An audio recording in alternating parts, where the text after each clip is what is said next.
L'actualité locale et régionale en continu. Grand Lille TV, toute info. Bonjour à toutes et à tous et bienvenue sur Grand Lille TV. Merci d'être au rendez-vous de l'info dans votre métropole lilloise. En images en 7 minutes, toute l'actualité près de chez vous en ce mercredi 27 juillet. La première info, bien sûr, pour évoquer l'attentat contre l'église de Saint-Étienne du Rouvray hier et le meurtre de ce prêtre en plein office. Depuis, les responsables religieux nordistes ne souhaitent pas s'exprimer. Sachez quand même qu'une messe a eu lieu hier soir à Lille, à Notre-Dame-de-la-Treille, en hommage aux victimes. De nombreux fidèles étaient présents pour venir témoigner leur solidarité, notamment à travers leurs prières. Sachez également que ce drame intervient en plein cœur des JMJ, les Journées mondiales de la jeunesse, actuellement à Cracovie, en Pologne. En début de semaine, nous avions joint un Benjamin, un jeune Lillois parti justement participer à ces JMJ, évidemment bouleversé par cet attentat. Il nous a répondu ce matin, on écoute son sentiment quant à l'ambiance sur place en Pologne. Les choses ont vraiment démarré, là il y a 500 000 jeunes dans la ville de Cracovie et aux alentours, donc il y a plein de groupes qui sont logés à 30, 40, 50 km de Cracovie, et donc il y a vraiment des fêtes dans tous les villages, dans toutes les petites villes aux alentours. Donc on sent vraiment un accueil hyper généreux des Polonais sur place. Donc, il y a quand même une ambiance de fête et en même temps on est forcément blessé aussi par ce qui se passe en France. La seule arme que les catholiques, que les chrétiens peuvent prendre, c'est la prière et le dialogue. Autre info dans cette édition, le groupe de service à la personne au O2 recrute actuellement en 200 mamies nounous pour la rentrée dans la métropole lilloise. 200 personnes âgées appelées à devenir assistantes maternelles, gardes d'enfants, des contrats en CDI et payés au SMIC avec tout le matériel mis à disposition.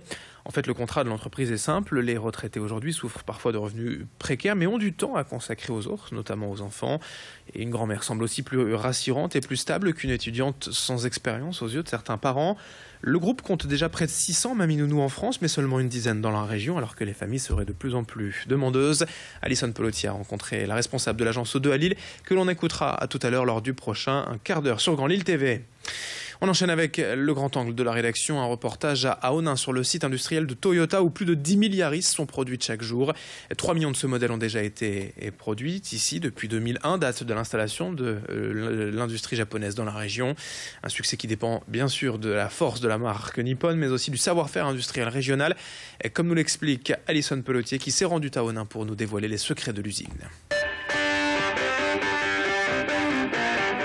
31 janvier 2001, regard stupéfait, fierté du dirigeant japonais. La première Yaris est dévoilée au grand jour sur le site Toyota de Valenciennes.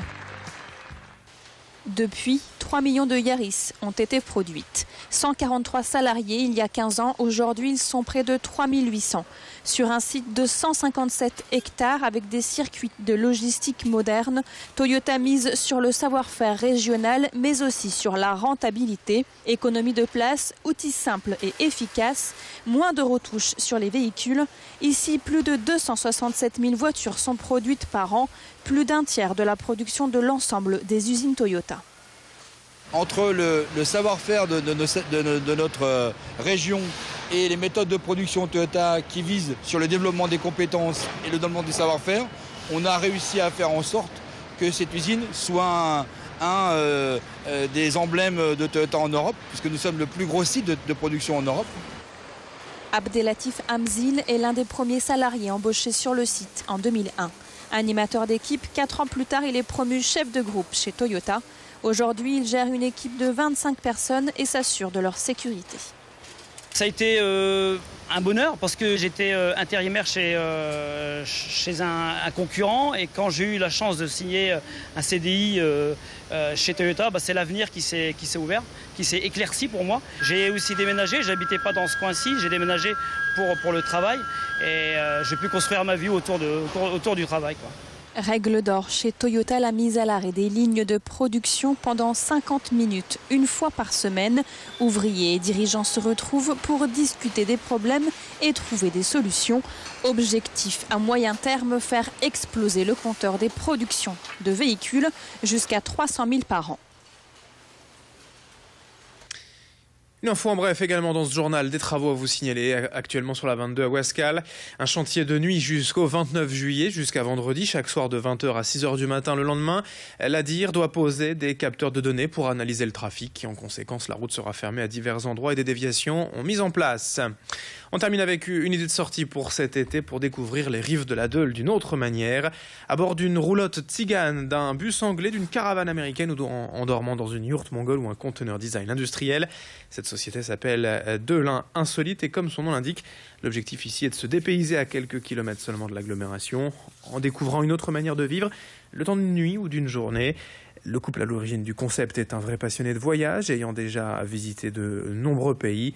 L'envie de partager différentes cultures les a poussés à s'installer sur ce terrain à Vambrochy où chaque logement a été décoré selon des univers locaux, anglais, américains, mongols ou tziganes. Présentation en détail au micro d'Alison Pelotier. La moitié de nos hôtes viennent de la région lilloise, donc sans aller très loin, et ils veulent se changer les idées et pas forcément faire 300 km pour aller ou en Normandie ou je sais pas, à Amsterdam par exemple. Ils peuvent, disons, voyager le temps d'une journée ou deux, d'une nuit ou deux, s'évader un peu. Voilà, c'est notre plaisir quand les gens mettent ça en commentaire. On s'est évadé et puis on a un peu tout oublié pendant une nuit ou deux. Allez, fin de cette édition. Merci à vous de l'avoir suivi. Très belle journée à toutes et à tous en notre compagnie sur Grand Lille TV. Tout de suite, les prévisions météo complètes. Merci de votre fidélité.